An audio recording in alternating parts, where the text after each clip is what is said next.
Souvent, c'est ton apparence qui fixe le prix de ce que tu peux avoir. Oui. Souvent, c'est ton apparence et ton allure et ton énergie qui déterminent la quantité et la dimension de bénédiction que tu es capable de recevoir dans ta vie. Attends, il va t'enseigner un truc. Tu sais, il y a des gens que Dieu a mandatés, à qui il a donné des instructions fermes de te bénir, de t'apporter des choses, parce que lui-même il a décidé de te bénir. Ton seul problème, c'est que ton apparence et ton allure ont fait que les gens qui avaient reçu l'instruction divine de te bénir là, ils ont diminué ce qu'ils doivent te donner. Oui. Ils t'ont regardé, ils t'ont évalué, ils t'ont pesé, et puis ils se sont dit ce qu'ils doivent te donner là, c'est trop. Et puis ils ont diminué eux-mêmes. Donc souvent, des bénédictions que tu ne reçois pas, c'est pas une affaire de Dieu t'a pas béni. Dieu t'a béni à longtemps.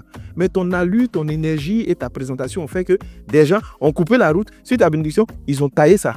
Et c'est comme ça la vie est. Tu n'as pas remarqué que souvent, il y a des rendez-vous où il y a des gars qui vont à des rendez-vous, qui rencontrent des hommes, tout ça. Et puis tu sais, l'homme, il a une façon de te regarder, il t'a déjà pesé, il t'a déjà évalué la manière que tu es arrivé. Toi, tu arrives, tu sens sueur comme ça, il y a poussière sur tes pieds. Et à la fin, tu demandes transport. Mais il va te donner transport de Baka. Non, en fait, ma chérie, tu décomposes, tu vas dans tel endroit. Il faut prendre, tu as décomposé. Il ne faut pas serrer ta mine pour dire tu es monté dans Yango. Prends ton allure et ton image, ça ressemble à ça. Il faut prendre. Souvent, il y a des sommes même, tu demandes et puis il se moque de toi. C'est-à-dire que tu et puis tu te dis, mais ça, c'est pas pour qui elle me prend. Et puis, il y a un modèle de femme qui arrive. Sa manière d'arriver, sa manière de se prendre, l'énergie qui a dégagé. Il n'est pas dit les fakes qui nous racontent des histoires. Mais tu sens qu'elle est dans une énergie, dans une dimension. Toi-même, tu la répètes et tu dis, bon, en fait, je pense qu'on va changer de lieu. Ah, d'accord. On va aller dans un autre endroit. Et puis toi-même, tu as prévu de donner quelque chose. Et puis toi seul, tu changes ça en cachette pour remettre plus. Parce que quand tu regardes, c'est que son level et sa dimension sont alignés sur autre chose. Tu n'as pas encore capté, hein? Je suis allé à un rendez-vous. On doit aller discuter d'un business, d'une activité.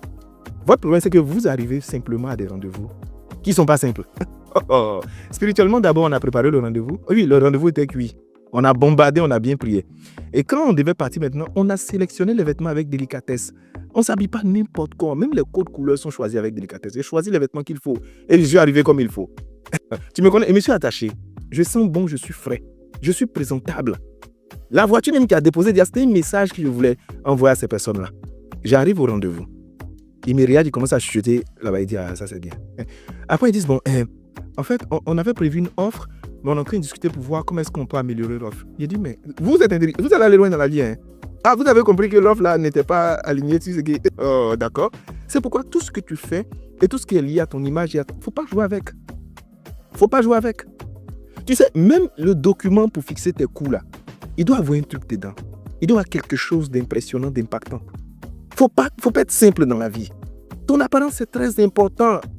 Ton apparence, on t'évalue. Pourquoi on voit cette perception? On dit, celui les ministrables ou les présidentiels.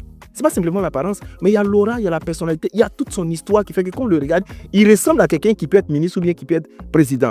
En fait, il a les gemmes, il a les gènes, il a l'attitude, il a la prestance, il a la dimension, il a le message subliminal de ce qu'il veut être président. Et puis, il y a d'autres, quand tu les vois, tu penses à la prison. Dès que tu le vois, tu commences à cacher les objets précieux. Tu dis, cachez les objets là. Oui, qu'est-ce que vous voulez? Il y a des gens, quand tu les vois, tu penses au vol. C'est comme ça. Ne jouez pas avec votre image. Prenez votre image au sérieux. Présentez-vous de manière convenable. Investissez en votre image. Vous savez, le déclic pour que mes revenus augmentent, je vais vous donner le secret. C'est quand il a commencé à investir sur moi dans 2 dimensions. Investir sur mon image et investir à l'intérieur de moi. Quand ce que je délivrais a commencé à prendre de la valeur et que mon image a pris de la valeur, les gens étaient prêts à payer plus. Souvent, vous êtes là, vous vous concentrez sur comment on va augmenter les prix. Il ne faut pas augmenter les prix. Augmente ton image de marque et augmente la valeur que tu délivres. Le prix va augmenter de façon simple.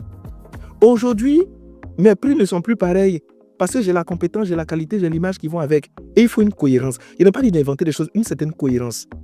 J'accompagne des entrepreneurs sur le travail de l'image. Si ça vous intéresse, discutons-en et puis je vais vous donner quelques tips et quelques conseils.